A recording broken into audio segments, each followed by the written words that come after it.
Nahulog sa tubig ang lalaki, iniligtas siya ng isang mabait na babae. Hindi inaasahan na sa halip na pasalamatan, itinuring pa siyang kaaway. Napuno siya ng galit at nagreklamo. Nang mag-aral siya sa unang taon, si Handamdang, ang club president ng swimming club, ay tumakas sa mga tagasunod niya at muntik nang nabangga ang freshman na si Gindan. Dahil sa takot, hindi sinasadyang nahulog siya sa lupa. Sa oras na ito, lumapit ang tagahanga na may dalang cake. Hindi na makayanan ni Handamdang at gustong umalis, ngunit hindi inaasahang hinadlangan siya ni Gindan at pinilit siyang humingi ng tawad. Dahil dito, nagkamali siya sa pag-aakala na magkasama si Gindan at ang tagahanga. Inakala ni Handamdang na gawa-gawa lang ni Gindan ang pagkahulog, kaya umalis siya nang hindi humihingi ng tawad. Ang pagpigil sa kanya ni Gindan at ng tagahanga ay lalo lang nagpatibay sa paniniwala niya. Tulungan na lang kitang punasan, ayokong makita kayo. Pagkaalis niya, nagpunta si Gindan sa dormitoryo niya na dala ang mga gamit. Hindi niya inaasahan na ang kasama niya sa kwarto ay isang babaeng nahuhumaling sa mga lalaki. Samantala, nagpalit na ng damit si Handamdang at pumunta sa swimming pool. Nagulat ang dalawang miyembro ng swimming club dahil isang taon na siyang hindi lumulubog sa tubig. Nagkataon namang nakatanggap si Gindan ng mensahe mula sa online friend niyang si Monkey na pinapapunta siya sa swimming pool para kunin ang libro. Pagdating niya sa swimming pool, nakita niya ang librong kailangan niya, ang Advanced Math Solutions. Dahil si Handamdang lang ang nasa swimming pool, nagkamali si Gindan na akala niya ito si Monkey. Ito, hindi naman to siyang napuporsyento niyo. Manloloko ka, ano naman kung bago o hindi ang libro ko? Binayaran ko na to online. Habang inaagaw ang libro, naitulak ni Gindan si Handamdang sa pool. Akala ni Gindan, marunong lumangoy si Handamdang dahil nakasuot ito ng pang-swimming. Ang dalawang miyembro ng club naman ay gustong tulungan si Handamdang na malampasan ang kanyang mental block, kaya hindi agad nila ito iniligtas. Dahil dito, matagal na nagpumigla si Handamdang sa tubig. Nang makitang may mali, tumalon si Gindan para iligtas siya. Pagkatapos, tumakbo si Monkey at isa pang tao para tulungan siyang hilahin paakyat. Hindi inaasahan na halos walang malay na si Handamdang sa oras na iyon. Minadali ni Gindan ang paggawa ng cardiopulmonary resuscitation, CP, sa kanya. Nang magbigay siya ng mouth-to-mouth, nabuga siya ng tubig sa mukha. Ang eksenang ito ay kinuna ng isang editor ng website ng paaralan at mabilis na kumalat sa buong campus, kaya naging katatawanan. Kung tutuusin, ang isang club president ng swimming club na nalunod ay hindi pa kailanman nangyari, lalo na't siya ay isang swimming champion. May mga nagsasabing pangit si Gindan at sinamantala pa ang taong nasa panganib. Mayroon ding nagsasabing may sariling plano si Handamdang at sinadya niyang malunod. Nang makita ni Handamdang ang mga komento, sa sobrang galit ay gusto na niyang basagin ang kanyang cellphone. Samantala, nang malaman ni Gindan na nagkamali siya ng pagkilala, sumulat siya ng isang liham ng paghingi ng tawad na balak niyang ibigay kay Handamdang.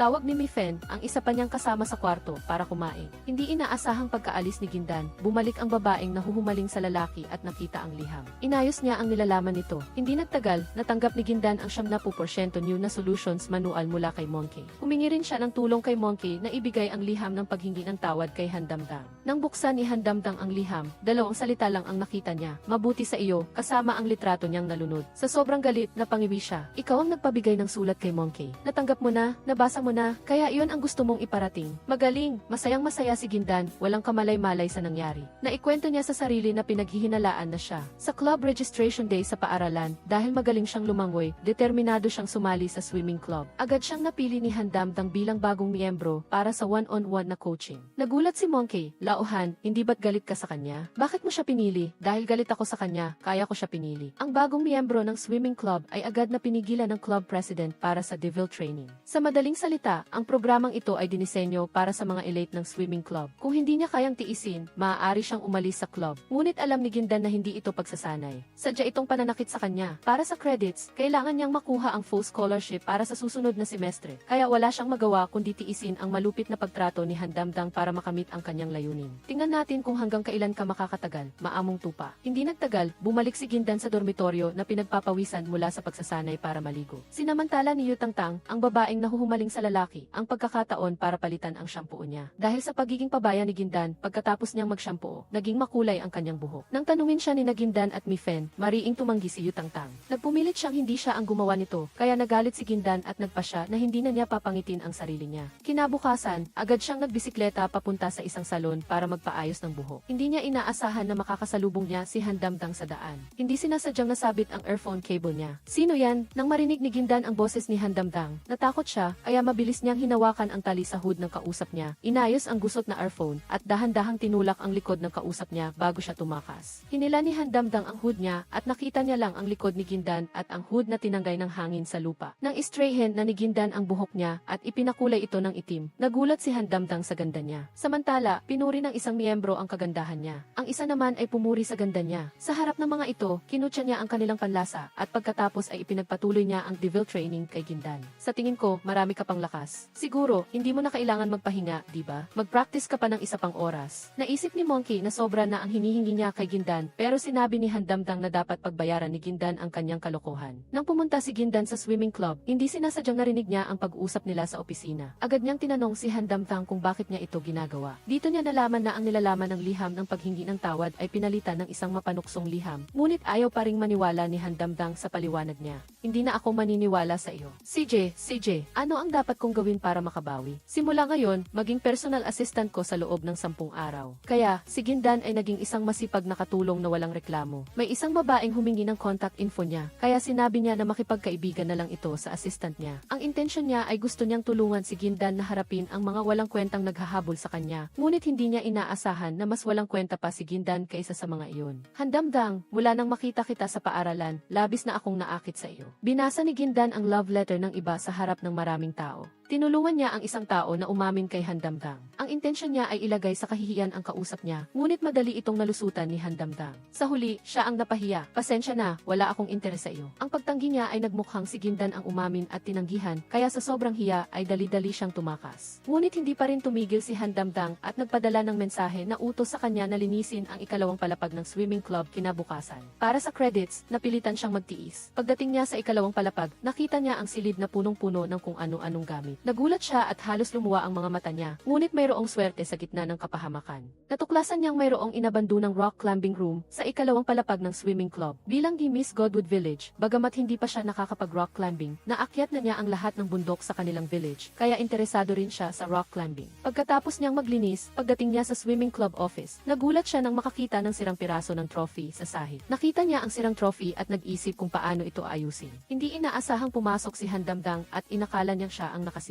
Naalala ni Handamdang ang trophy at ang kontribusyon ni Nanyuan, kaya agad siyang nagalit. Sinong nagsabi sa iyong hawakan ang trophy ko? Hindi ako. Nagkakamali ka. Hawak mo ang trophy at maglakas loob ka pang magsinungaling. Hindi talaga ako ang nakasira niyan. Kinunan ko pa nga ng litrato kanina at nag-iisip ako kung paano ito ayusin. Sa galit ni Handamdang, tinabig niya ang cellphone ni Gindan. Nang damputin niya ang cellphone, nakita niyang basag ang screen. Agad na nagalit si Gindan. Iniwan niya ang katagang, kung ako ang may gawa, aakuin ko. Pero ang trophy, wala akong kinalaman doon. Bahala ka nang maniwala. Naniwala na si Handamdang kahit paano at nag-isip siyang bumili ng bagong cellphone bilang bayad. Sa sandaling ito, natagpuan ni Monkey ang isang concert ticket na nakasiksik sa ilalim ng photo frame sa tabi ng trophy. Naisip niyang mayroong nagdala ng ticket at hindi sinasadyang nasira ang trophy. Para mahanap ang may sala, dinala niya ang ticket sa concert hall. Hindi inaasahan na si Gindan ang lumabas sa tabi niya. Dahil sa pangyayaring ito, ang dalawang dati ng magkaaway ay lalo pang nagkasama sa isang sitwasyon na parang nasa mainit na upuan. Ngunit dahil sa kalagayan, hindi sila makapag-away ng maayos. Nang matapos ang konsyerto, muling humingi ng paliwanag si Handamdang kay Gindan. Matapos marinig ang kanyang pagsusuri, napagtanto ni Gindan na muli siyang pinaglaruan ni Yutangtang dahil si Yutangtang ang nagbigay sa kanya ng tiket na iyon. Hindi ako walang magawa para gamitin ang scholarship ko sa mga walang kabuluhang bagay na tulad nito at hindi ako bibili ng tiket para ibigay sa isang taong mayabang at may maling akala sa sarili. Kung galit ka sa akin, bakit ka pa rin nananatili sa swimming club? Umalis ka na sa club. Di umalis ako. Tulala si Handamdang. Hindi niya inaasahan na pumayag agad ang kausap niya. Para hindi siya umalis sa club, bumili siya ng bagong cellphone para bayaran ang pagkakamali niya at nagdagdag pa ng balakid. Dapat siyang sumulat ng 3,000 salita na resignation letter. Pero biglang tinaasa ng paaralan ang bigat ng club credits sa final evaluation. Kaya kung aalis si Gindan sa swimming club, kailangan niyang sumali sa ibang club. Kung hindi siya makakakuha ng full scholarship. Ngunit lumipas na ang deadline para sa pag-recruit ng mga miyembro. Maliban na lang kung may bagong tatag na club, may tsansa siyang makasali. Agad na naisip ni Gindan ang inabandonang rock climbing room.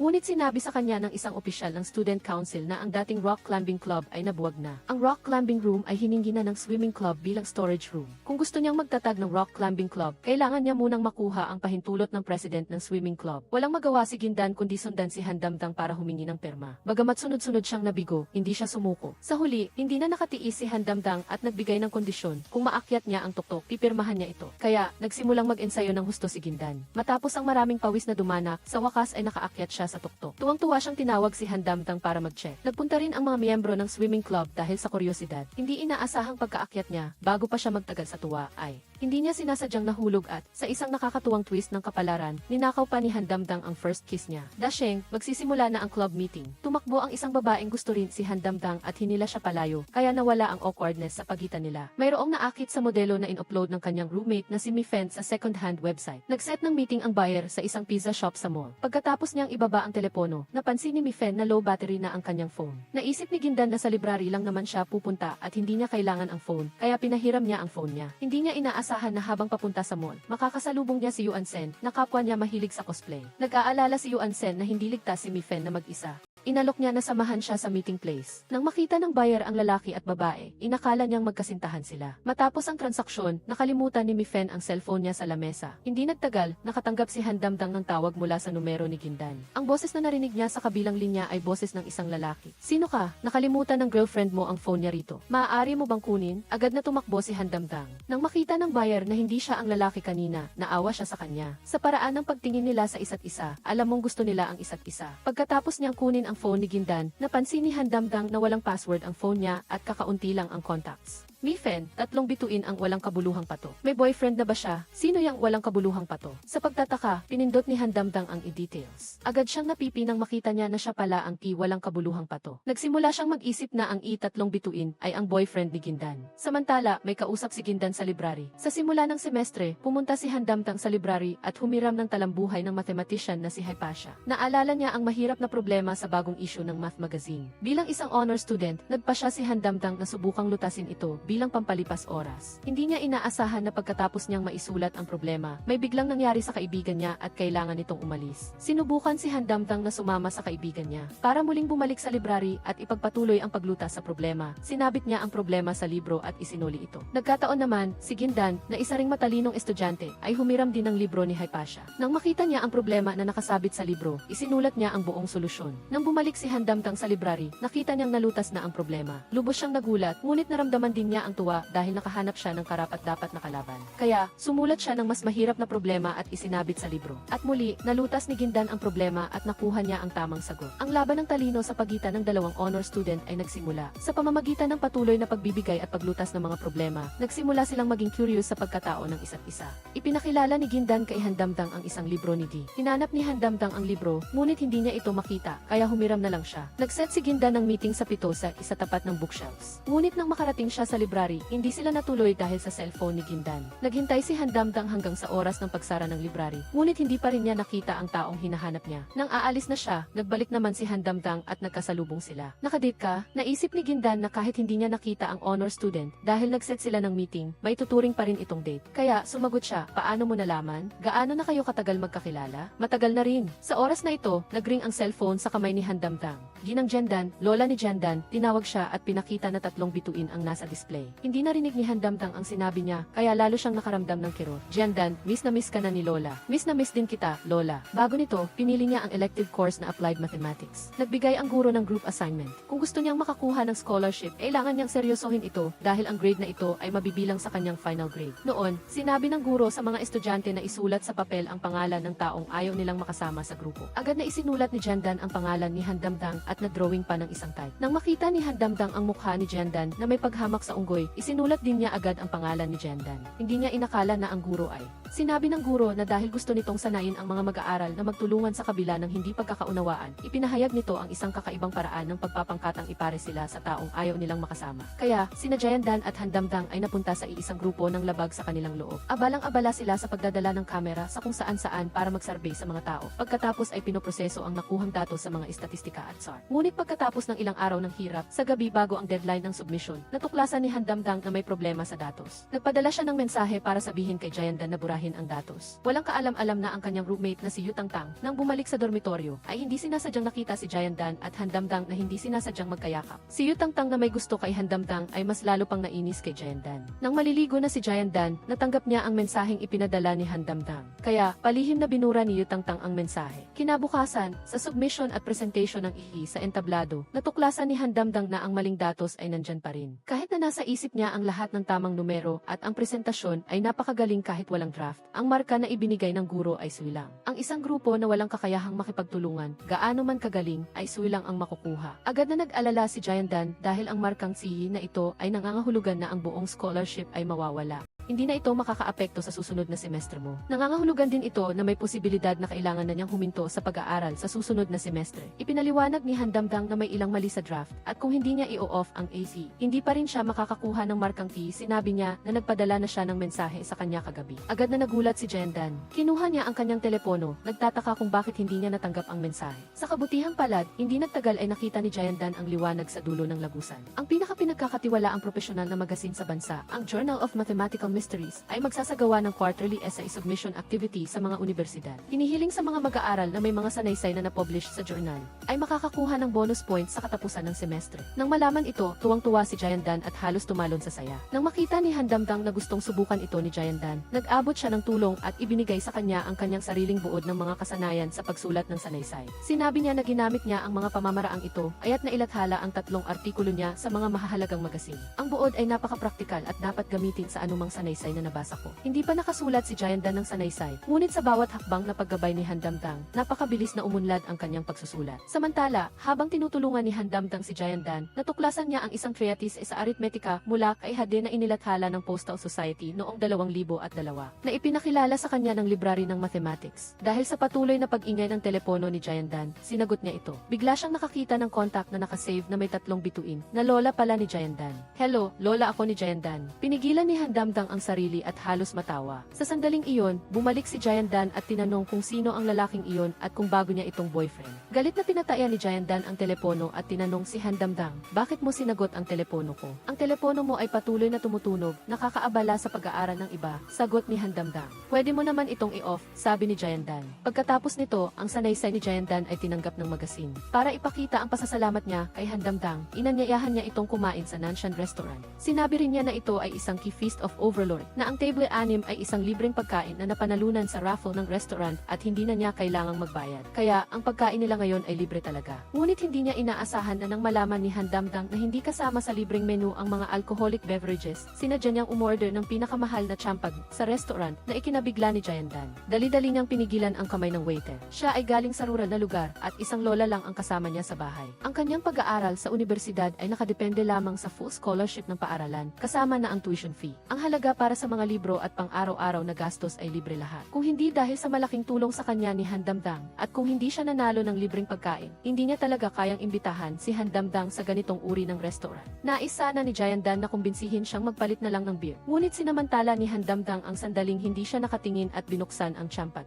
Nagulat si Jayandan, ngunit dahil ayaw niyang masayang, masakit sa kalooban niyang ininom ang buong baso ng champag. Gayunpaman, nang magbabayad na sila, nalaman niyang nabayaran na pala ni Handamdang. "Sabi mo, ililibre mo ako, pero libre pala ito," sabi ni Handamdang. "Huwag mong maliitin ang Feast of Overlord na ito," sagot ni Jayandan. Napakadali lang manalo ng Key Feast of Overlord, Handamdang. Naramdaman ni Handamdang na dahil hindi gumastos si Jayandan, hindi ito sincere sa kanyang imbitasyon. Walang magawa, hinayaan ni Jayandan siyang humiling ng isa pa. Sakto namang open house ang eskwela sa weekend, at may mga high school at elementary students na bibisita sa Haida University. Inatasan ng tagapayo ng faculty ang swimming club na salubungin ang ilang estudyante at magulang, at kulang sila sa tao. "Okay lang, tutulong ako," sabi ni Handamdang. Kaya, inatasan si Jayandan na alagaan ang grupo ng elementarya. Humingi ng tulong ang guro ng grupo na bantayan ang mga bata. Naisip ni Jayandan na hindi ito mahirap kaya masaya siyang pumayag. Ngunit hindi niya inaasahan. Ang mga bata ay mas malakas pa sa kanya kapag naglalaro, kaya napagod siya at humiga sa damuhan na humihingal. Nang magbilang na ang 2 guro ng grupo, napansin nilang kulang ng isang batang babae na nagngangalang Panwof Jiang. Si Jayandan ang kusang loob na naghanap sa bata at sinabihan niya ang guro na manatili at bantayan ang grupo. Sa huli, natuklasan niyang nagbibilang si Panwof Jiang ng mga langgam sa tabi ng ilog. Pagkatapos ni Handamdang sa mga gawain sa swimming club, agad siyang pumunta para hanapin si Jayandan. Ngunit hindi niya inaasahan na sinabihan lang ni Jayandan si Panwof Jiang na umupo sa tulay at maghintay. Sa isang iglap, wala na ang bata. Sa halip, may narinig siyang sigaw ng tulong mula sa ilog. Agad na tumakbo si Handamdang, ngunit huminto siya malapit sa pampang. Sumulpot sa kanyang isipan ang eksena na ayaw niyang harapin habang buhay. Sa kabutihang palad, agad na tumalon si Jayandan at iniligtas si Panwof Jiang at dinala ito sa pampang. Bagamat na-dislocate ang kanyang bukong-bukong, naramdaman ni Handamdang na dahil siya ang nag-utos na salubungin ang mga estudyanteng elementarya, dapat siyang managot sa anumang mangyayari. Kaya, Kaya, binuhat niya si Jayandan patungo sa infirmary para gamutin. Sinabi ng school doctor na huwag siyang maglakad sa loob ng isang linggo. Kaya, araw-araw na siyang inihahatid ni Handamdang sa klase. Araw-araw ding may nagdadala sa kanya ng pagkain. Gusto ni Monkey na lutuin ang paa ng baboy para kay Jayandan, ngunit hindi pumayag si Handamdang. Ang masustansyang tanghalian mo ay nai-order na, sabi niya. Ito ay tatak ni Old Han. Araw-araw, kinakain ni Jayandan ang walang lasang pagkain na dinala ni Handamdang at gustong baguhin ang kanyang panlasa. Kaya, nakipagkita siya kay Monkey sa likod na gate ng Mountaineering Club. Dahil dito, pinagbantaan ni Handamdang si Monkey na linisin ang swimming pool. Ngunit hindi sinisisi ni Jayandan si Handamdang dahil alam niyang iniisip nito ang kapakanan niya. Ang Mountaineering Club na itinatag niya ay nakapag-recruit ng maraming miyembro. Ngayon na nasugatan ang kanyang paa, hindi niya sila magagawang gabayan. Si Handamdang ang umako ng responsibilidad na ito. Kahit na gustong pumunta ni Jayandan sa banyo, sinamahan pa rin siya ni Handamdang at nagbantay sa labas ng pinto. Hindi pinapansin ang mga kakaibang tingin ng ibang mga babaeng estudyante. Si Handamdang, bakit ka nasa harap ng pinto ng banyo ng babae? Sino ang hinihintay mo? Ang kanyang maalalahanin na pag-aalaga ay nagdulot ng magandang impresyon kay Jayandan. Hindi inaasahan na nang bumalik si Handamdang sa swimming club office para kunin ang ilang dokumento. Ang lihim na nagkakagusto sa kanya na si Bo Entong ay nalaman na aalis na siya. Sinadya niyang buhusan ng tubig ang kanyang laptop at pagkatapos ay nagpanggap na aksidente at tinanong si Handamdang kung may kilala siyang pwedeng mag-ayos ng laptop. Tiningnan ni Handamdang ang orasan at agad na nag-alinlangan. Ang sanaysay na kalahati pa lang ay hindi niya maipasa bukas ng umaga at tiyak na hindi siya makakakuha ng marka. Nang marinig niya ito, kinailangan ni Handamdang na tulungan siya at magpadala ng mensahe kay Jayandan. Nag-abiso na may emergency at hindi niya siya masusundo. Medyo nadismaya si Jayandan, ngunit mas liyong dismayado siya nang mag-post si Bo Entong ng larawan nilang dalawa sa kanyang social media na nagdulot ng maling akala kay Jayandan na nagde-date sina Handamdang at Bo Entong. Kaya, nang sunduin siyang muli ni Handamdang para sa klase, sinabi niya kaagad na maayos na ang kanyang paa at hindi na niya kailangang ihati. Nang dumating ang Singles Day, nag-organisa si Monkey ng isang wish-making activity. Sulat ang iyong wish sa isang card at ilagay sa kahon, pagkatapos ay bumunot ng card ng iba at tulungan siyang matupad ang wish na iyon. Agad na naging interesado si Mifen at hinila si Jayandan na sumali. Bilang resulta, nabunot ni Jayandan ang wish ni Monkey na magkaroon ng hero skin, habang si Handamdang naman ay nabunot ang card ni Jayandan at nalaman na ang wish ay makilala ang kanyang pen pal. Nang mabunot ni Monkey ang mathematical problem ni Handamdang, namutla ang kanyang mukha. Ikaw ang nag-organisa nito, hindi pwedeng mag-cheat. Alam ni Bo Entong na nabunot ni Monkey ang card ni Handamdang at gusto niya itong palitan. Ngunit nang malaman niyang isang math problem pala iyon, nagbago ang kanyang ekspresyon at binati niya si Monkey ng good luck and good fortune, na nag-iwan kay Monkey na nalulungkot. Sa sandaling iyon, nakita niya si Jayandan at nakahinga siya ng maluwag. Jayandan, magpalitan tayo ng wish card. Bakit? Kasi napakamahal mag-trade ng skin sa laro. Mahirap na bilhin ang lahat para sa iyo. Nahihiya ako. Pagkatapos magpalitan ng card, nasagot ni Jayandan ang math problem ni Handamdang. Ito rin ang nagpatunay kay Handamdang na siya nga ang pen pal ni Jayandan. Kaya, pumunta siya sa library at naglagay ng isang piraso ng papel sa biography ni Hypatia. Humingi ng paumanhin sa hindi pagtupad sa kanilang nakaraang appointment at muling nag-imbita kay Jayandan na magkita. Sa ganitong paraan, matutulungan niya si Jayandan na matupad ang kanyang wish sa Singles Day at malalaman din niya na siya ang kanyang pen pal. Sa kabilang banda, nabunot ni Yuan Sen ang wish card ni Bo Entong at nakipagpalitan siya ng card kay Sulishi na nabunot naman ang wish ni Mifen. Pagkatapos, sinamahan niya si Mifen sa isang lugar para sa mga magjowa. Sa sandaling ito, tinawagan ni Jayandan ang numero na nasa libro ni Handamdang at nalaman niya na si Handamdang pala ang kanyang pen pal. Agad siyang nagulat at natuwa, ngunit ang larawan ni Bo Entong at Handamdang ay hindi pa rin maalis sa kanyang isipan. Ipinaliwanag ni Handamdang na sinamahan niya lang si Bo Entong na magpaayos ng kanyang laptop at habang naghihintay, dumaan lang sila sa isang pastry shop. Nang malaman ni Jayandan na isang maling akala lang pala iyon, agad siyang tuwang-tuwa. Pagkatapos, nang makita ni Mifen ang mga magagandang larawan sa computer, bigla siyang nagkaroon ng mukha ng isang babaeng nabighani. Nagulat si Jayandan at tinanong, hindi ba't gusto mo si Rushui? Si Yuan Sen ay si Rushui at si Rushui ay si Yuan Sen. May sasabihin ako sa iyong seryoso. Gusto ko siyang i-confess. Kaya, pumunta si Jayandan sa isang cave malapit sa paaralan at tinanong ang may-ari kung pwede siyang magrenta ng lugar para tulungan si Mifen sa kanyang confession. Nang malaman ng may-ari ang layunin niya, nagulat siya dahil dati, lalaki lang ang nagrerenta ng lugar para mag-confess sa babae. Ito ang unang beses na nakakita siya ng babaeng nagrerenta ng lugar para mag-confess sa lalaki. Okay, ay book ko ang lugar para sa iyo ngayong Sabado. Ano ang pangalan mo? Jayandan, sagot niya. Pagkatapos, ang pangalan ni Jayandan ay isinulat sa reservation list. Nakita ni Sulishai na nagtatrabaho sa cave ang listahan at nagkamali na akalaing gusto ni Jayandan na mag-confess kay Handamdang. na nagbigay pag-asa kay Handamdang. Nang dumating ang Sabado, maaga siyang pumunta sa lugar ng confession. Hiningi ni Jayandan ang tulong niya sa pagbitin ng mga papel na nakatiklop sa isang kahon at naisip niyang tinutukoy ni Jayandan ang confession na nasa loob ng mga papel. Kaya, binuksan niya ang bawat isa sa mga ito. Nang makita ito ni Jayandan, halos masuka siya sa galit. Kakatapos ko lang tiklupin ang mga ito, bakit mo binuksan lahat? Inakala ni Handamdang na gusto siyang i-confess ni Jayandan, kaya mabilis siyang nagsabi na hindi na kailangang magsalita, pumapayag siya. Hindi niya inaasahan na paglingon niya, nakita niya ang malaking screen na nagpapakita ng mga cosplay pictures ni Mifen at Yuan Sen. Doon niya lang nalaman na si Mifen pala ang magko-confess ngayong gabi. Hindi inaasahan ni Jayandan na makikita niya. Itanong kung ano ang pinagpapayag niyang gawin para sa kanya. Pumapayag akong tulungan ka sa pagsiset up ng eksena, ngunit dumating na si Yuan Sen kaya hindi na kailangan, di ba? Sa kabilang banda, dahil sa bahagyang nasira ni Handamdang ang lugar ng confession, kinailangang lakasan ni Mifen ang loob niya para mag-confess kay Yuan Sen sa kabutihang palad, bagamat may kaunting aberya, naging maayos ang resulta. Sa katunayan, si Yuan Sen pa ang nag-publicly confess kay Mifen. Pagkatapos, nagyakapan sila. Kinabukasan, nagpa siya si Handamdang na bumawi sa malaking pagkakamaling nagawa niya. Naghanap siya sa internet ng mga regalo para sa babaeng gusto niya. Sa sandaling iyon, dumating si Bo Entong sa swimming club office at nakita siyang nakatuon sa pagtingin.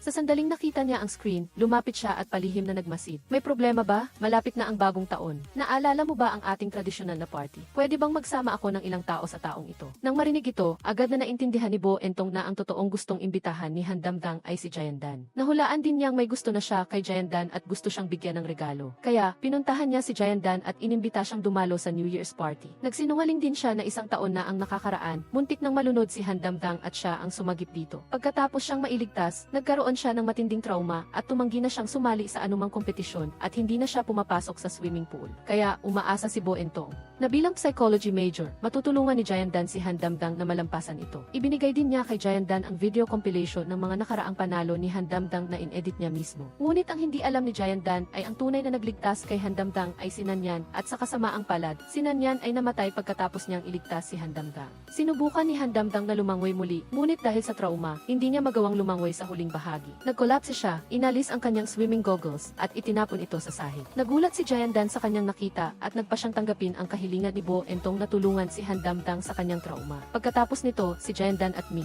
Pagkatapos dumalo sa New Year's Eve party ng swimming club, iminungkahi ni Xia Haoling, Monkey, na maglaro muna bago kumain. Tulad ng dati, ang laro ay hulaan ang baraha. Nabunot ni Mifen ang isang gawain na kailangang buhatin siya ng isang lalaki ng prinsesa style at mag-squat ng 5 beses. Binuhat siya ni Yuan Sen at tinapos ang gawain. Nabunot naman ni Xia Haoling ang gawain na sumayaw ng isang grupo ng babae. Nagawa rin niya ito tulad ng inutos. Hindi inaasahang nabunot ni Handamdang ang baraha na halikan ang taong nasa kaliwa o kanan niya. Nagyawan ang lahat at hiniling sa kanya na pumili. Pinipili ko si Jayandan, sagot niya. Pagkatapos, hinila ni Handamdang si Jayandan sa labas at kinuha niya ang isang kwintas para umamin sa kanya. Pero hindi handa si Jayandan at medyo nataranta. Habang umaatras si Jayandan, hindi niya sinasadyang natapakan ang isang buton sa sahig. Ito ang New Year's gift na inihanda ko para sa iyo, sabi niya. Hindi alam ni Handamdang ang nangyayari, pero nang makita niya ang larawan na lumabas sa screen, natakot siya at hindi niya napigilan ang emosyon niya. Sinigawan niya si Jayandan, hindi umamin at umalis na lang. Ang babae ay nakahanap ng part-time na trabaho sa pag-aayos ng kotse noong summer. Hindi niya inaasahang may nagkagusto sa kanya na lalaki mula sa kanilang paaralan.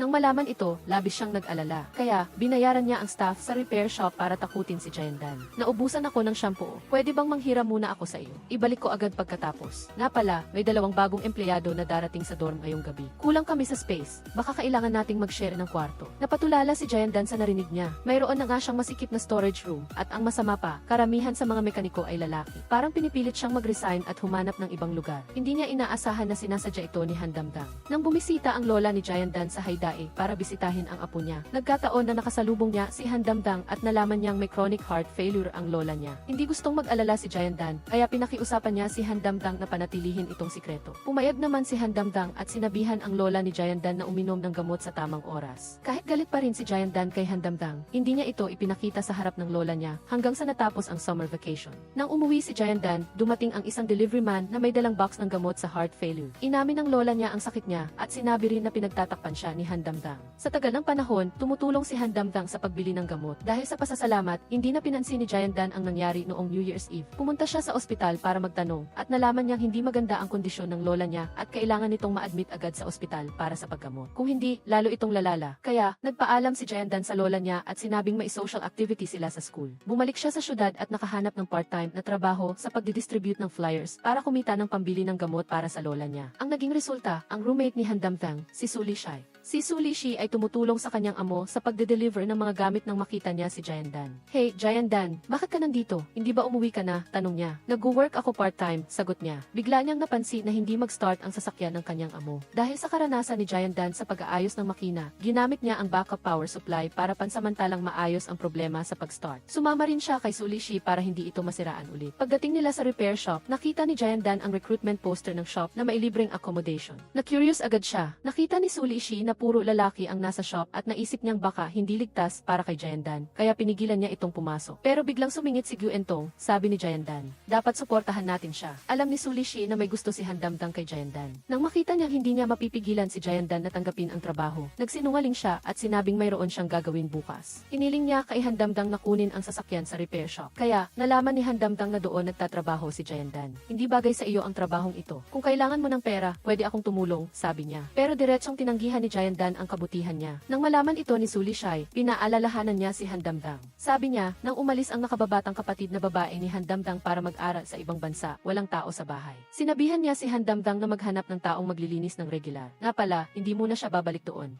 Nasa dormitoryo ngayon si Jayandan na puro lalaki. Paano nangyari yan? Kaya, hinanap ni Handamdang si Jayandan at dinalhan siya ng isang domestic service contract. Pero, tinanggihan ulit siya ni Jayandan. Wala nang ibang paraan, kaya gumawa si Handamdang ng paraan para tanggapin niya ang trabahong inihanda niya at lumipat si Jayandan sa bahay ng tiyahin ni Handamdang. Kahit nagbago ang tirahan niya, hindi pa rin tinitigilan ni Jayandan ang pag-aayos ng kotse. Gusto lang niyang magtrabaho para kumita ng mas maraming pera. Pagkatapos lumipat sa bahay ng tiyahin ni Handamdang, araw-araw na bumibili ng pagkain si Handamdang at pumupunta sa bahay ni Jayandan para kumain. Nang magsahod na sa repair shop, nakita ni Jayandan na may bagong bukas na barbecue restaurant. May 50% discount ngayon, kaya niyaya ni Jayandan si Handamdang na mag-barbecue. Hindi nila inaasahang makikita nila si Gyuentong, nakasama rin ni Handamdang sa volunteer work sa nursing home. Narinig niya mula sa ibang volunteers na ulan ng snow mamayang gabi. Kung kasama mo ang taong gusto mo sa unang snow, magsasama kayo habang buhay. Kaya, naisip niya na pigilan si Handamdang na umalis. Handamdang, mag-dinner party tayo mamaya. Mamaya ako. Ngayon ang huling araw ng volunteer activity. Ikaw ang leader ng activity, kaya dapat mag-organize ka ng dinner para sa lahat. Hindi na makatanggi si Handamdang. Wala siyang choice kundi mag-text kay Jayandan na malalate siya dahil sa trabaho. Hindi niya inaasahan. Naghihintay si Jayandan hanggang sa mapuno na ang barbecue restaurant, pero hindi pa rin dumating ang kanyang kasama. Wala siyang choice kundi umalis sa restaurant. Sa sandaling iyon, tiningnan ni Handamdang ang relo niya sa party. Gusto na sana niyang umalis, pero sinabi ni Gyuentong na dahil nasa picture pa ang lahat, hindi magandang umalis siya ng maaga. Kaya, napilitan siyang manatili pa ng mas matagal.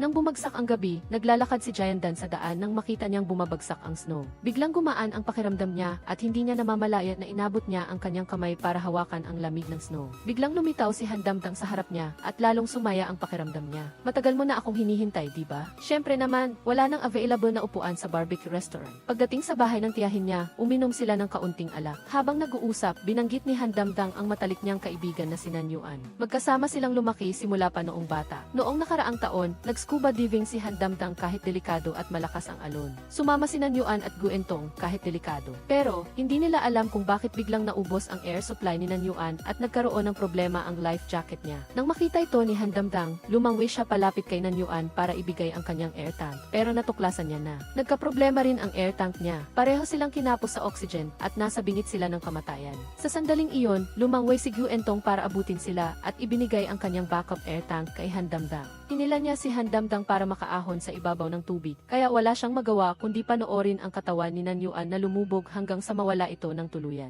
Simula noon, hindi na siya naglakas loob na sumisid ulit. Hindi ko sinasadyang magalit sa iyo noong New Year's Eve party. Pagkatapos kong mapanood ang video na inihanda mo, hindi ko lang napigilan ang emosyon ko. Hindi ko alam ang mga bagay na ito. Pasensya na, hindi mo kasalanan. Matapos nilang pag-usapan ang mga mabibigat na bagay, pareho silang nalungkot. Pagkatapos uminom ng ilang baso, ganoon ang naging sitwasyon kinabukasan. Nang mga sandaling iyon, dinala ni Mifen si Yuan Sen para hanapin si Jayandan. Paulit-ulit niyang pinindot ang doorbell para gisingin si Jayandan. Nakawala si Jayandan sa yakap ni Handamdang at lumapit sa bintana ng pinto. Nang makita niya kung sino ang dumating, nataranta siya at hinila si Handamdang para magtago. Pero sinabi ni Handamdang na wala siyang ginagawang masama. Iginiit niyang manatili sa sala at ayaw niyang magtago. Kaya nagsimula silang mag-away. Patuloy na tumatawag si Mi-Fen sa labas, pero walang nagbubukas ng pinto. Kinuha ni Yuan Sen ang susi mula sa halaman sa tabi ng pinto, at sinabing dati siyang madalas pumunta roon para makipaglaro kay Han Damdang at doon lagi ang speke. Nang pumasok sila, nakita nilang nasa awkward na posisyon si Han Damdang at Jayandan. Wala namang nangyari pagkatapos naming uminom, sabi ni Han Damdang.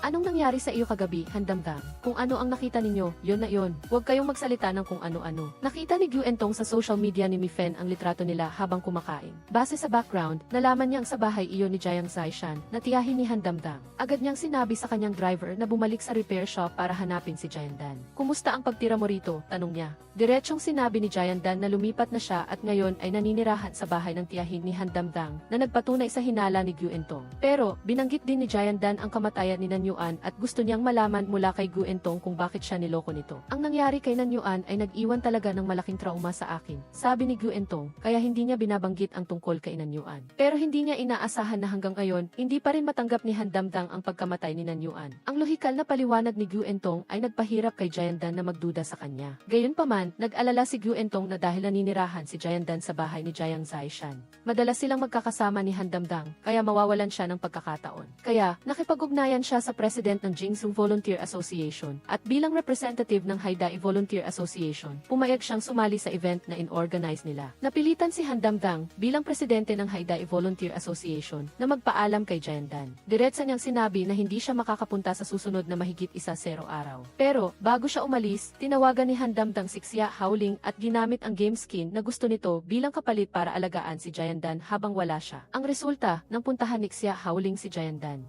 Tinatanong ni Jayandan kung kailan babalik ang may-ari ng bahay, kaya nagsimulang magsinungaling si Xia Haoling. Sana hindi na siya bumalik, hindi mo alam kung gaano siya kasama, sabi niya. Tingnan mo kung kilala mo ang taong ito. Ang bangungot ng aking pagkabata. Hanggang ngayon, hindi pa rin siya kinakasal, dagdag pa niya. Pagkatapos nito, naranasan muli ni Xia Haoling ang trauma ng kanyang pagkabata. Natakot si Jayandan at kusang umalis sa bahay ni Jiang Zaishan. Sa kabilang banda, sinabi ni Gu Entong kay Han Damdang na hindi niya talaga gustong sumali sa event pero masyadong mapilit ang presidente, kaya nahihiya siyang tumanggi. Kahit ang lahat ay hindi makakauwi para sa Chinese New Year, sabi niya. Alam ni Han Damdang na hindi nagalit ang presidente kay Gu Entong, pero dahil sa balita na nawala ng malay ang lola ni Jayandan, hindi na siya makapag-concentrate sa event, nagmamadali siyang sumakay ng taxi papunta sa Central Hospital. Sa daan, tinawagan ni Han Damdang si Jayandan, pero patay ang telepono niya. Hindi niya alam kung anong ginagawa niya, pero nang dumilim, nakakita si Jayandan ng mabait na tao, na pinahiram siya ng power bank, at doon niya nakuha ang balita na nawalan ng malay ang kanyang lola. Kaya, nagmamadali siyang pumunta sa ospital. Ayos ka lang ba, lola? Sabi ng doktor, dinala siya sa tamang oras. Hindi siya nasa panganib ngayon. Kailangan lang magbayad muna ng hospital bill ang pamilya. Ako na ang magbabayad. Manatili ka na lang dito sa lola mo. Ang bait ng boyfriend mo. Nang magising ang lola ni Jayandan, naramdaman din niyang napakabait ni Han Damdang. Sa Chinese New Year's Eve, nasa ospital pa rin sila. Narinig ni Han Damdang na nagsisisi sila na kailangan nilang ipagdiwang ang bagong taon sa ospital at hindi sila makakapanood ng fireworks. Kaya, naisip niya ang isang ideya. Malapit na mag-alas 12 ng hating gabi, dinala niya si Jayandan sa labas para manood ng isang magandang fireworks display. Sa unang araw ng pasukan, may bagong tao sa dormitoryo ni Jayandan.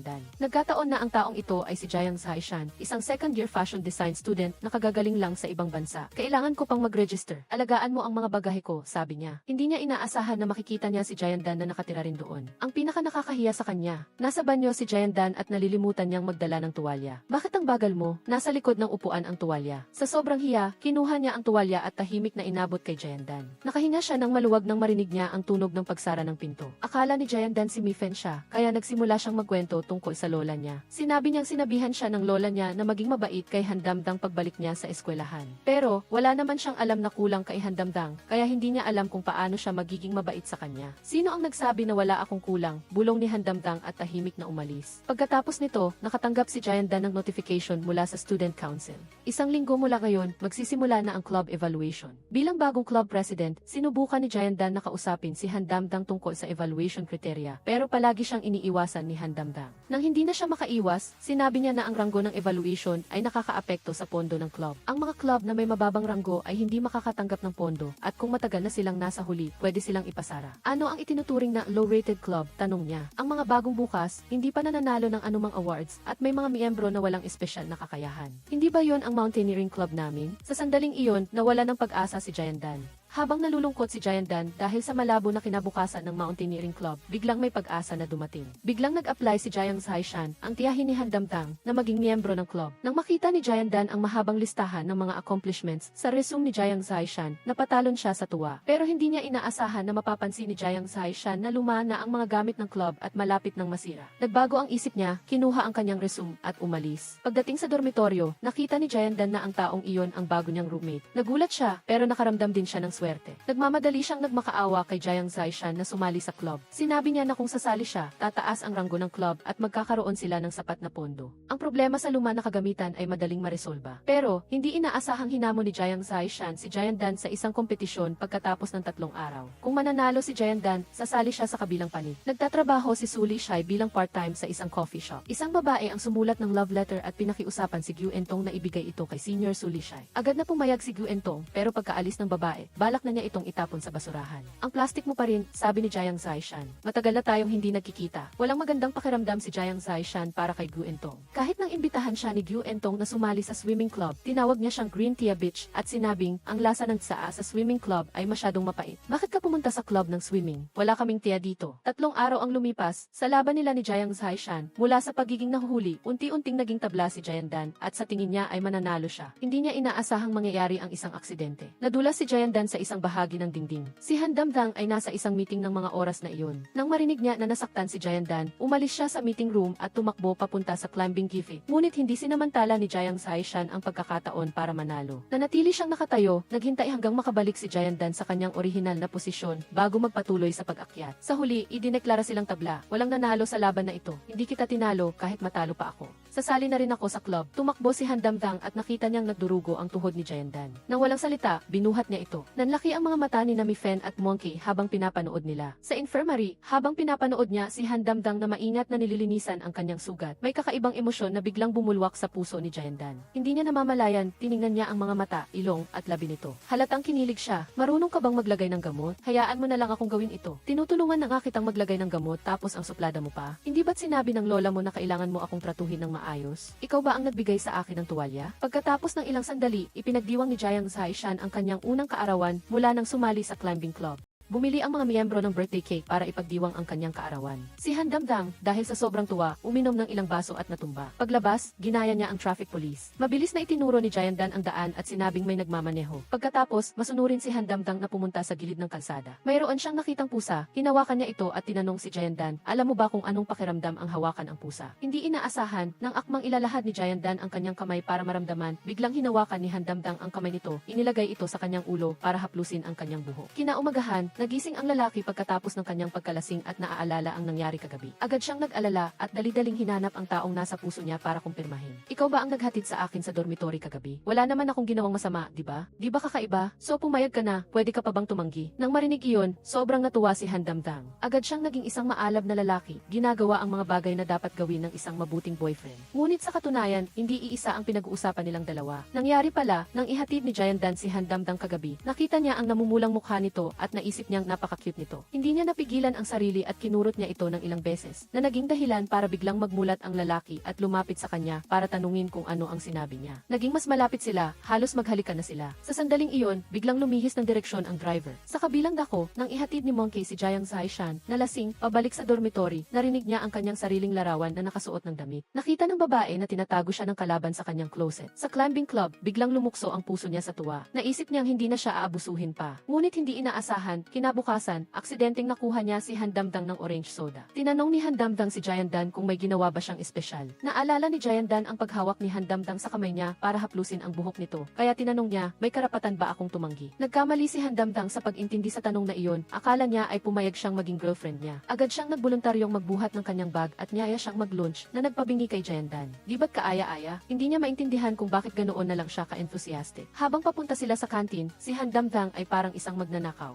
Gusto Gusto niyang ilagay ang kanyang kamay sa balikat ng kalaban, ngunit walang siyang lakas ng loob. Nang makarating sa kantin, bigla siyang nagpakatapang habang nakapila para kumuha ng pagkain. Ngunit nagkamali siya, hinawakan niya ang kamay ni Fatso mula sa Club of Rumors. Mayroon bang nakadikit sa mukha ko? Wala. Nakakainis, ano ba ang ginagawa mo? Huwag kang magkamali, ako ay nagkamali ng tao. Base sa matalas na intuwisyon ni Fatso, sigurado siyang may something key sa pagitan ni Handamdang at Jayandan. Kaya, lihim siyang pumunta sa climbing room para magmanman, handa na siyang mahuli ang mga ito sa akto. Sa sandaling ito, naghalungkat si Monkey sa closet ni Jiang Zaishan sa climbing club. Pagkatapos maghalungkat ng matagal, sa wakas ay natagpuan niya ang card deck na mailitrato niya na nakasuot ng damit babae. Pinunit niya ito sa isang iglap, ngunit hindi niya alam na nasa likuran na niya si Fatso. Mas lalo niyang hindi napansin na nang ibalik niya ang walang laman na kahon sa closet, aksidente niyang nahila ang isang bra. Hoy, anong ginagawa mo? Dali-dali ni Monkey na sinira ang eskandalo na itinago ni Jiang Zaishan. Ngunit hindi niya napansin na ang buton sa kanyang kamay ay nakakapit sa bra ng kalaban na nagkamali sa pag-intindi ni Fatso mula sa Club of Rumors. Ikaw ay isang magnanakaw. Mas malala pa, nahuli siya ni Jiang Zaishan sa akto. Ninakaw mo ang underwear ko. Ikaw ay isang pervert, isang bluebird. Sa sandaling ito, may naisip si Monkey. Hinila niya si Jiang Zaishan sa isang sulok at sinabi na susundin niya ang lahat ng gusto nito. Hiniling niya sa kanya na magpanggap na girlfriend niya. Susundin mo ang lahat ng gusto ko. Ang kutsilyo mo, mahal ko. Ang regalo mo, mahal ko. Sobrang gusto ko talaga yan. Tamang-tama pa sa akin ang sukat. Nagulat si Fatso, akala niya ay may nakuha siyang malaking balita. Ngunit sa huli ay nakakain lang siya ng nakakabagot na dog food. Pagkatapos ng ilang sandali, nalaman ni Mifen ang isang bagong bukas na pottery museum sa labas ng campus na nag-aalok ng libreng pottery making. Hinila niya sina Jayandan at Jiang Zaishan para samahan siya. Ngunit si Zaishan ay gumawa ng isang plato na mailarawan ni Monkey na nakasuot ng damit babae at ginamit pa ang dahilan na regalo para sa boyfriend para pilitin si Monkey na tanggapin ang regalong ito. Si Jayandan naman, gumawa ng dalawang tasa na may silweta niya at ni Handamdang, ngunit hindi niya ito maibigay. Nakita ni Jiang Zaishan ang lahat at nakipagsabwatan siya kay Monkey para gumawa ng plano. Dinala nila si Jayandan sa isang gathering. Kinuha ni Monkey ang dalawang tasa na ginawa ni Jayandan.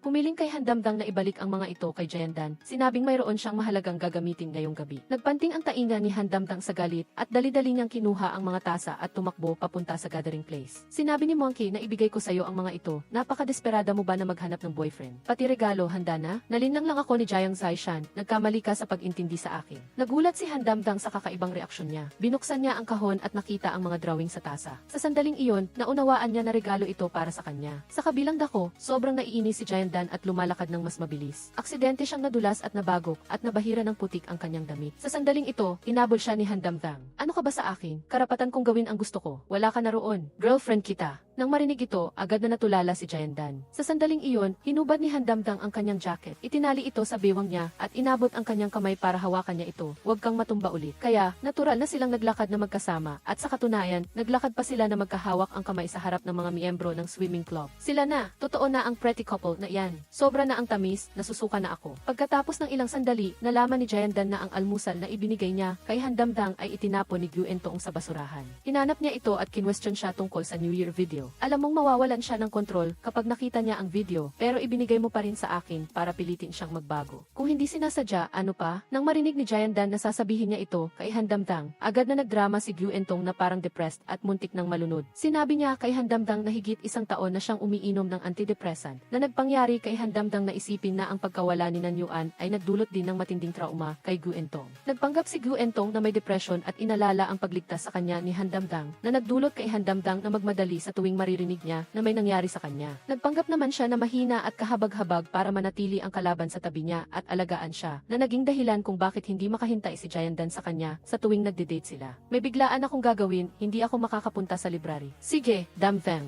gusto mo bang uminom ng kape? Bibili na lang ako para sa'yo. Huwag na. Kahit na malaki ang tiwala ni Jayandan kay Handamdang, nakaramdam pa rin siya ng pagkadismaya. Lalo na nang makita niya mismo si Handamdang na inalalayan si Guentong. Umabot sa sukdulan ang kanyang emosyon. Nahimatay ako, pwede mo ba akong samahan sa lounge? Agad na pumayag si Handamdang ng walang pag-aatubili. Pagkatapos ng ilang sandali, dumaan si Yutangtang sa opisina ng swimming club at aksidenteng nakita niya si Guentong na nagpapalit ng gamot sa bote. Pagkaalis ng kalaban, lihim siyang pumasok at natagpuan ang gamot na itinapon nito sa basurahan. Jayandan. At dinala sina Jiang Zaishan at Jayandan sa dormitoryo. Natuklasan nilang may mataas na lagnat si Yutangtang, kaya magkasama nilang dinala ito sa ospital. Nanatili si Jayandan mag-isa sa ward buong gabi. Kinaumagahan, nagising si Yutangtang. Sinasadya niyang pinabili si Jayandan ng isang kahon ng bitamina. Pagkatapos ay nagpanggap siyang nag-iisip at sinabing, ang mga gamot na ito na kailangan kong inumin ngayon, kung walang mga ukit sa tabletas, madali itong mapagkamalan na iba pang gamot. Inumin mo ang isa. Wag na. Nang pumunta si Jayandan sa opisina ng swimming club para hanapin si Handamdang, nakita niya ang gamot gamot na iniinom ni Gu Entong na may nakaukit na 2 titik na I at C. Agad siyang naghinala. Bakit kamukha ng mga bitamina ni Yu Tangtang?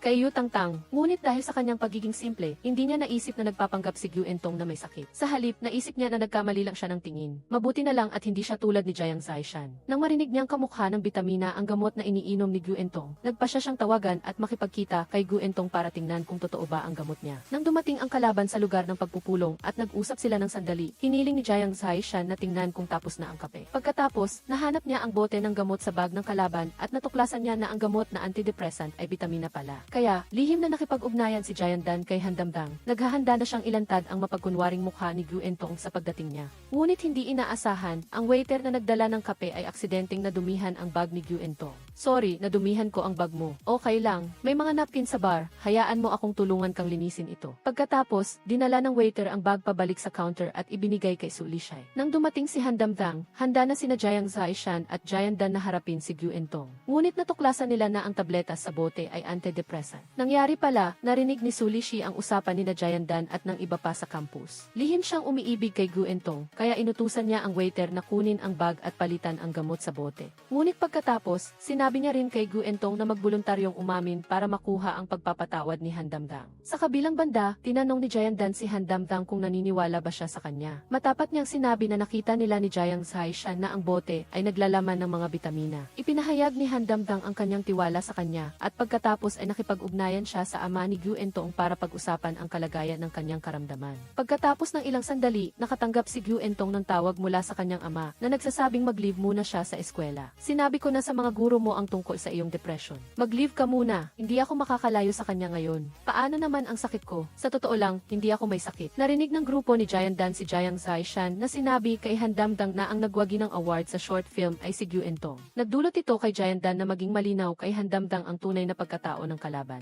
Gusto lang kita, Entong. Makinig ka, ang taong gusto ko ay si Jiang Dan. Ang mapanlin lang na babae ay itinulak ang sarili niya sa sitwasyon na itinakwil siya ng lahat. Sobrang nahiya siya para manatili sa campus, kaya nagdahilan siya na mag-attend ng music exchange para makaalis. Samantala, nalaman ni Jiang Dan sa classroom na ang post-traumatic stress disorder ay maaaring malunasan sa pamamagitan ng psychological therapy. Pagkatapos ng klase, nagtanong siya sa profesor at pumunta sa library para humiram ng mga libro na inirekomenda nito. Nagdesisyon siyang sundan ang mga pamamaraan sa libro para lutasin ang problema ni Handamdang na hindi siya makababa sa tubig. Kaya, sa tulong ng maraming kaibigan, nagsimula silang magplano ng sunod-sunod na nakakatawang scheme. Una, nilinlang ni Monkey si Handamdang na pumunta sa ilalim ng dormitoryo ng mga babae. Ngunit hindi inaasahan, may nangyaring aberya sa panig ng mga babae. Kinuha ni Jiang Zaishan ang isang balde ng tubig. Naghahanda na siyang ibuhos sa ulo ni Handamdang. Ngunit sa kasamaang palad, nadulas siya at ibinuhos niya ang lahat ng tubig sa kanyang sarili. Bumaba ka dito, Monkey. Pagkatapos nito, nag-isip ulit ang lahat ng bagong paraan para gumawa ng eksena si Jiang Dan.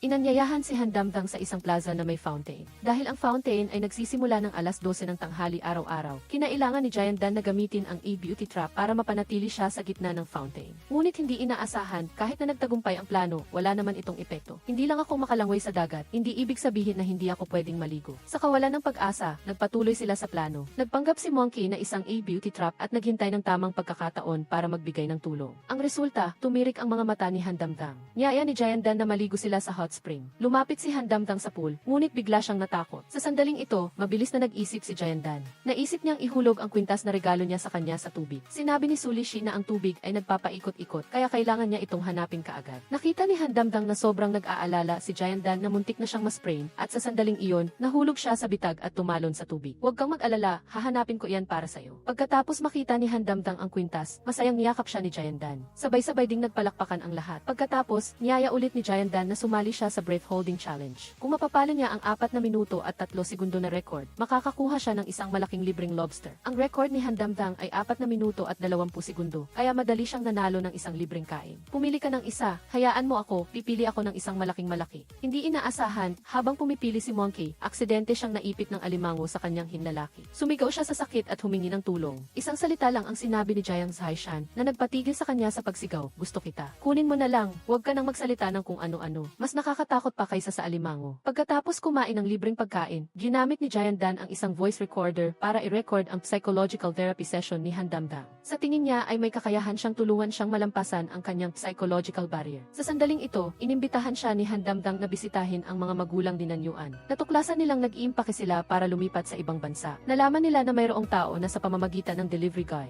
magpapadala ng bouquet ng dilaw na rosas. Ay, siguro galing yan sa ibang mga kaibigan ni Yuan. Ang ibig sabihin ng dilaw na rosas ay may utang. Pagkarinig nito, agad na naghinala si Han Damdam. Habang humihingi siya ng tawad sa mga magulang ni Nan Yuan, natuklasan niya ang huling hiling ni Nan Yuan, ang maging volunteer lifeguard. Si Han Damdam ay napakalapit na kaibigan ni Nan Yuan simula pa noong bata sila. Nangako sila sa isa't isa na magiging kampiyon sila sa swimming competition. Ngunit ngayon, hindi na ito matutupad ni Han Damdam. Kaya, nagpa siya siyang maging volunteer lifeguard bilang kapalit ni Nan Yuan para matupad ang pangarap nito. Ang galing! Salamat, iho! Matapos mapanood ang proseso ng pagpili ng mga volunteer, nagpa siya si Giant Dan na sumama sa tabi ni Han Dansheng upang tulungan siyang matupad ang kahilingan ni Nan Yuan. Sa teorya, naisip ni Giant Dan na hindi ito mahirap, ngunit sa praktikal na bahagi ng pagsusulit, ang pangunahing punto ay ang thief, na naging napakahirap para kay Giant Dan. Kaya, si Han Dansheng, na nag-aral ng si, ay kusang loob na nagturo sa kanya kung paano gawin ang operasyon. Kung mayroong isang banyagang katawan sa bibig, kailangan itong linisin bago pindutin ang dibdib. O ikaw ang maging biktima. Nang lumahok sa pagsusuri ng mga volunteer para sa rescue, sa ilalim ng tubig, nakatagpo si Han Dansheng ng isang pool obstacle syndrome. Saka lang naintindihan ni Giant Dan, hindi pa rin niya nalalampasan ang mental trauma. Sa gitna ng kanyang kalungkutan, inanyayahan siya ni Mi Fen at Jiang Zaishan na makisali sa kanilang anibersaryo. Ang lokasyon ay isang beach na hindi kalayuan sa paaralan. Pagkatapos uminom ng ilang inumin, misteryosong sinabi ni Mi Fen na siya at si Yuan Sen ay naghanda ng mga regalo para sa kanila. Inilibing nila ito sa ilalim ng buhangin upang tingnan kung sino ang makakahanap nito. Bilang resulta, nakakita si Jiang Zaishan ng isang kahon na naglalaman ng mga emosyonal na bato. Nang kunin ito ni Xia Haoling, Monkey, sinamantala niya ang pagkakataon na aminin ang kanyang pagmamahal sa kanya. Mahal kita, ano ka naman? Ngunit hindi inaasahan na natiling tahimik si Xia Haoling na parang naging isang piraso ng kahoy na naging dahilan upang si Jiang Zaishan ay labis na mahiya at nagmamadaling umalis. Nagpanggap na lasing at bumagsak sa kanyang mga bisig. Sa kabilang panig, si Han Dansheng at Giant Dan ay matagal nang naghahanap ngunit hindi pa rin makita ang fruit stand. Sa gitna, pumunta si Giant Dan sa banyo. Nang bumalik siya, wala na si Han Dansheng. Sa halip, nakita niya ang sun hat nito na lumulutang sa dagat, kaya naisip niya na nalunod ito. Ngunit sa katunayan, pumunta rin si Han Dansheng sa banyo. Nang bumalik siya at narinig niyang tinawag ni Giant Dan ang kanyang pangalan sa dagat, nadulas siya at tumalon sa dagat na tinutulungan si Giant Dan na matagumpay na makumpleto ang misyon sa pagsagip ng tao. Han Dansheng, Han Dansheng, Han Dansheng, Lauhan, anong nangyari sa iyo? Nalunod ka kanina at si Giant Dan ang nagligtas sa iyo. Kinabukasan, pumunta si Xia Haoling upang hanapin si Jiang Zaishan. Nais niyang kumpirmahin kung ang pag-amit sa pag-ibig kahapon ay dahil sa pagkalasing o ito ay taos puso. Bilang resulta, nang sasagutin na ni Jiang Zaishan, biglang tumunog ang kanyang telepono. Jason, nandito ka na? Sige, magpapalit lang ako ng damit at bababa na. Nagduda si Xia Haoling at agad na sumunod sa kanya. Ngunit nakita niya si Jiang Zaishan na nakikipag-usap at tumatawa sa isang dayuhan at niyakap pa nila ang isa't isa sa harap ng lahat. Agad siyang nakaramdam ng matinding inis sa loob at patuloy na bumulong-bulong na sinisisi ang dayuhan. Pagkatapos ay lihim siyang sumunod sa kanila sa isang coffee shop at nakita silang naghahalikan. Hindi na nakapagpigil pa si Xia Haoling at agad na sumigaw, Jiang Zaishan, ako pa rin ang iyong nominal na nobyo, paano mo nagawang lokohin ako? Hindi ikaw si Jiang Zaishan. Linawin mo nga ang sinasabi mo. Sa kabilang panig, habang nakikipag-date kay Giant Dan, nakatanggap si Han Dansheng ng mensahe na matagumpay siyang nakapag-schedule ng psychological counseling. Kaya, mag-isa siyang pumunta sa counseling center upang kumuha ng psychological assessment. Ang resulta ay makukuha pagkatapos ng ilang araw. Si Gyu Entong ay pumunta sa isang music event nang bumalik siya sa paaralan, nagdala siya ng mga regalo para sa lahat. Kusang loob din siyang humingi ng paumanhin kay Giant Dan. Mukhang napagtanto niya ang kanyang pagkakamali at talagang nagbago. Ngunit alam ni Jiang Zaishan na ang aso ay hindi magbabago ng ugali nito, kaya patuloy niyang pinaalalahanan si Giant Dan na maging maingat sa kanya. Naiwasan siyang gumawa ng masamang bagay. Ngunit nang anyayahan sila ni Gyu Entong na manood ng isang konsyerto, hayagan niyang sinabi na si Suli Shi ang kanyang nobyo at kusang loob siyang hinawakan sa kamay. Ang huling mga pagdududa sa puso ni Giant Dan ay tuluyang nawala at naisip niya na talagang nagbago na ang kabilang partido. Sa kabilang banda, nakatanggap si Jiang Zaishan ng imbitasyon na lumahok sa isang international climbing competition. Nang malapit na siyang umalis ng bansa, natuklasan ni Xia Haoling na hindi niya kayang hayaan siyang umalis. Kaya, kusang isang loob siyang nakipag-ugnayan sa isang photographer upang magpakuha ng isang set ng mga larawan na nakasuot ng damit pambabae. Ang photographer ay tulala nang makita ito. Pagkatapos, ipinaprint ni Xia Haoling ang mga larawan bilang isang deck ng mga baraha at tumakbo sa paliparan upang ibigay kay Jiang Zaishan. Ito ang mga baraha na ibinibigay ko sa iyo upang panatilihin. Kaya lang naman, matagal mo na akong pinamamahalaan. Kung gayon, ibinibigay ko sa iyo ang sarili ko at ang mga baraha. Ikaw ang nagsabi niyan, huwag kang magsisi. Pagkatapos, sa paglipas ng panahon, habang tinutulungan ni Jiang Dan si Han Dansheng na malampasan ang kanyang mental trauma, ginamit niya ang isang voice recorder upang i-record ang lahat ng kanyang nararamdaman. Hindi inaasahan, dahil sa isang pagmamadali, nahulog niya ang voice recorder sa mesa sa climbing club. Pagkatapos kumain ng tanghalian at bumalik, natuklasan niyang nawawala ang voice recorder. Sa oras na ito, narinig na ni Han Dansheng ang recording at pinuntahan si Jiang Dan upang kumpirmahin kung siya ang nagsabi ng mga salitang iyon. Ang kondisyon ay lumala at maaaring hindi na gumaling. Huwag ka nang makinig, ikaw ba ang nagsabi niyan? Kaya pala ganoon ang iniisip mo, Jiang Dan. Hindi alam ni Jiang Dan na mayroong isang na-edit na recording sa likod. Nang mapansin niyang nagsimulang maging malamig sa kanya si Han Dansheng, hindi niya maintindihan kung bakit. Nagkataon na ang voice recorder na nahulog sa sahig ay nasira. Hindi rin maintindihan ng lahat kung bakit nagalit si Han Dansheng. Nang makabalik si Jiang Zaishan pagkatapos ng kanyang pagsusulit, nagalit siya. Ayaw na ayaw ko sa ganitong klase ng away, kung saan ang isa ay gustong magpaliwanag at ang isa ay ayaw makinig. Sa tulong ni Xia Haoling at ng iba pang mga kaibigan, sa wakas ay nakahanap si Jiang Dan ng pagkakataon na makausap si Han Dansheng. Inakala niyang malilinaw na ang lahat at maayos ang hindi pagkakaunawaan sa pagitan nila. Hindi niya inaasahan na si Han Dansheng ay hindi lamang hindi nakinig sa kanyang paliwanag. Sa halip, gusto pa niyang makipaghiwalay. Maghiwalay na tayo. Ulitin mo ulit. Malinaw na narinig ko. Tiningnan ni Jiang Dan ang papalayo na likod ni Han Dansheng at tulala siya. Kahit si Jiang Zaishan na naghihintay sa labas ng swimming club ay nagulat din at hindi niya maintindihan kung bakit sinabi ni Han Dansheng na hiwalay na sila. Ngunit sa katunayan, si Han Dansheng ay nasasaktan din sa loob. Hindi dahil hindi siya nagtitiwala sa pagkatao ni Jiang Dan. Ngunit kamakailan lang, lumabas na ang resulta ng kanyang psychological evaluation. Natuklasan ng doktor na hindi maganda ang resulta. Bagaman maraming mga kaso sa mundo ang gumaling, nakipag-ugnayan si Han Dansheng sa isang espesyalista. Sa isang pag-aaral tungkol sa post-traumatic stress disorder, nalaman niya na ang posibilidad ng paggaling ay napakaliit. Upang hindi madamay si Jiang Dan sa kanya, masakit sa kalooban na nagpasya siyang makipaghiwalay. Samantala, si Jiang Zaishan, na gustong malaman ang tunay na dahilan ng kanilang paghihiwalay, ay sadyang nagdala ng isang bag ng beer upang inumin kasama niya. Ngunit hindi inaasahan, si Han Dansheng ay tahimik lang pagkatapos malasing. Hindi ba't sinasabi nila na ang mga lasing ay nagsasabi ng totoo? Bakit tahimik siya pagkatapos uminom? Sige, hahanapin ko si Jiang Dan. Matapos umalis si Jiang Zaishan, nagkataon na nakita ni Entong si Han Dansheng na lasing at mag-isa, kaya nagpasya siyang dalhin siya pabalik sa dormitoryo ng lalaki. Sa oras na ito, si Jiang Dan ay walang direksyon na naglalakad sa ilalim ng mga puno sa campus. Walang kamalay-malay siyang nagpunta sa ilalim ng dormitoryo ng lalaki. Naisip niyang tulog na si Han Dansheng, ngunit nang lumingon siya, nakita niyang hawak niya ang kamay ni Entong na mukhang gising na. Gayunpaman, ang hindi nakikita ni Jiang Dan ay lasing na lasing si Han Dansheng at wala siyang malay at bumaba si Su Lishi upang sunduin siya at dalhin sa dormitoryo. Hindi nagtagal pagkatapos nito, nagpasya si Han Dansheng na sumali sa isang math training course. Nakipag-ugnayan si Xia Haoling kay Jiang Dan at gusto siyang pumunta upang magpaalam sa kanya at samantalahin ang pagkakataon na ayusin ang kanilang relasyon. Ngunit si Jiang Dan ay parang abo sa loob at hindi siya nagsalita ng isang salita. Hanggang sa matapos ni Su Lishi ang pag-aayos sa voice recorder.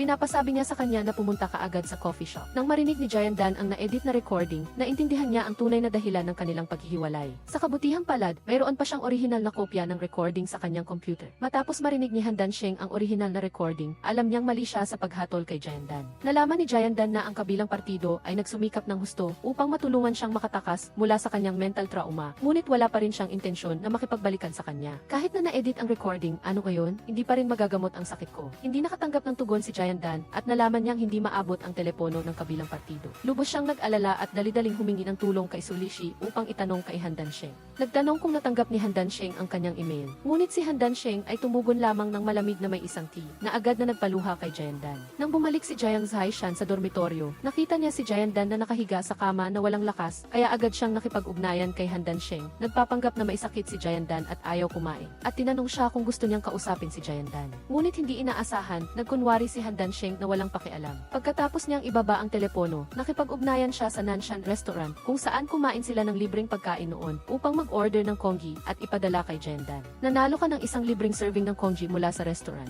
Hindi ako sumali sa raffle. raffle. Basta't kumain ka na sa aming restaurant, otomatiko kang makakasali sa raffle. Sa oras na ito, ang swimming club ay may ilang mga dokumento na nangangailangan ng selyo ng presidente. Binaligtad ni Xia Haoling ang buong dormitoryo, ngunit hindi niya ito makita. Sa halip, si Jiang Zaishan ay nagkataon na nakita ang selyo sa drawer ng opisina ng swimming club kasama ang psychological evaluation report ni Han Dansheng. Sa oras na iyon, natuklasan ang tunay na dahilan kung bakit nakipaghiwalay siya kay Jiandan. Tuwang-tuwa si Jiandan, gumawa siya ng cake para sa kaarawan ni Han Dansheng at personal na dinala ito sa training base. Hanggang sa hindi sinasadyang natuklasan niya ang bakas ng pintura sa telepono ni Gu Entong. Sa oras na iyon, naintindihan niya na hindi pa pala sumusuko ang kabilang partido. Tahimik siyang gumawa ng masamang bagay. Ikaw ang kumuha ng voice recorder, tama? Ano ang sinasabi mo? Nang makita ni Jiandan na patuloy na nagpapalusot ang kabilang partido, sinabi niya ng direkta, sa oras na iyon, mayroong ilang mga lata ng pintura sa mesa kung saan nakalagay ang voice recorder, na eksaktong kapareho ng pintura sa iyong telepono. At tanging ikaw lang ang may motibo na i-edit ang recording. Ako ang gumawa nito. Malinaw na ako ang unang nakakilala kay Dansheng. Kung hindi ka dumating, kahit nawala si Jiandan, hindi pa rin kita magugustuhan. Si Su Lixi ay laging may gusto kay Gu Entong.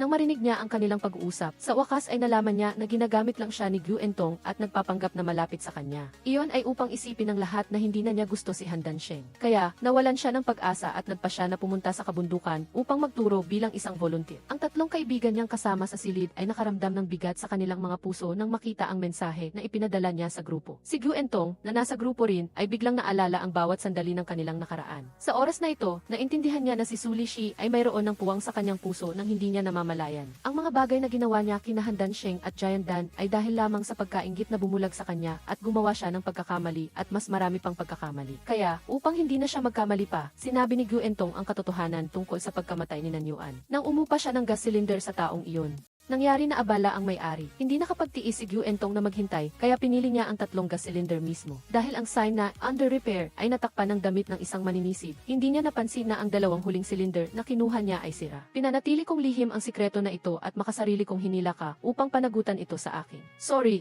Dansheng. Sa anibersaryo ng pagkamatay ni Nan Yuan, ikaw ang nagbigay sa kanya ng mga dilaw na rosas, tama? Ako ang nagpadala. Pagkatapos umalis ni Gu Entong, hinikayat ni Jiandan si Han Dansheng na tumingin sa hinaharap. Sinabi niya na naniniwala siyang hindi rin gusto ni Nan Yuan na makita siyang patuloy na nalulumbay. Bago iyon, nagdala siya ng cake sa math training base upang ipagdiwang ang kaarawan ni Han Dansheng. Hindi niya inaasahan na ang cake ay magiging isang buo. Sa huli, napilitan siyang magkaroon ng isang ideya para sa kanya. Ang unang halik sa araw na iyon ay magiging pangalawang regalo sa kaarawan. Naintindihan ni Han Dansheng ang kanyang damdamin at nagpa siya na huwag nang maging negatibo. Ipinahayag niya ang kanyang pagmamahal sa pamamagitan ng isang mahabang halik. Matapos bumalik si Han Dansheng sa haida pagkatapos ng kanyang pagsusulit, nagtipon ang lahat upang ipagdiwang ang pagkakasundo nila ni Jiandan. Kaya, nagkataon na nakita ni Jiandan ang bakas ng pintura sa telepono ni Gu Entong. Ngayon, nang malaman niya ang katotohanan tungkol sa pagkakalunod ni Nan Yuan, ang paninisi sa sarili sa puso ni Han Dansheng ay nabawasan ng malaki. Sa ilalim ng paghihikayat ni Jiandan, sa wakas ay nakatakas siya mula sa kanyang mental trauma at matagumpay na naipasa ang Water Rescue Volunteer Assessment. Pagkatapos nito, sa graduation ceremony ng paaralan, si Han Dansheng ay isang natitirang nagtapos at nagbigay ng talumpati sa entablado. Pagkatapos ay sinamantala niya ang pagkakataon upang ipahayag ang kanyang pasasalamat kay Jiandan. Salamat sa kanya sa pagiging kasama niya sa pinakamadilim na panahon ng kanyang buhay. Bago kita makilala, ang matematika ang pinakamahusay na bagay sa aking paningin. Ngayon, napagtanto ko na ang makilala ka ang pinakamahusay na bagay. Dito, opisyal na nagtatapos ang pelikula. Han Dansheng at Jiandan, Yuan Sen at Mi Fen.